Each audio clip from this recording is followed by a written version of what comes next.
நடிகர் விஜய் சேதுபதி தற்போது தென்னிந்திய சினிமாவை தாண்டி ஹிந்தியிலும் பிரபலமான நடிகராக மாறியிருக்கிறார். சமீபத்தில் அவர் நடிப்பில் வெளிவந்த தலைவன் தலைவி படம் பெரிய ஹிட் ஆகி வசூல் குவித்து வருகின்றது.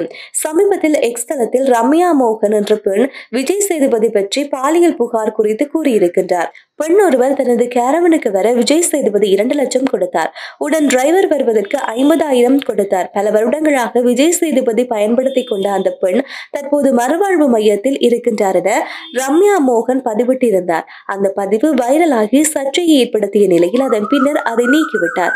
இந்த நிலையில் இந்த பாலியல் புகார் பற்றி விஜய் சேதுபதி பேசியிருக்கிறார். குற்றச்சாட்டை மறுத்திருக்கும் அவர் அந்த புகார் ஆதாரமற்றது, அசிங்கமான குற்றச்சாட்டு என கூறியிருக்கிறார். என்னை பற்றி கொஞ்சமாக தெரிந்தவர்களுக்கு கூட அந்த புகார் உண்மையில்லை என தெரியும். அவர்களே இதை பார்த்தால் சிரிப்பார்கள். தன்னை பற்றி எல்லோரும் பேச வேண்டும் என்பதற்காக அந்த பெண் இப்படி செய்திருக்கிறார். சில நிமிடம் புகழ் அவருக்கு இதனால் கிடைத்திருக்கின்றது. இது பற்றி தற்போது சைபர் கிரைமிடம் புகார் அளித்திருக்கின்றேன் என்று விஜய் சேதுபதி கூறியிருக்கிறார்.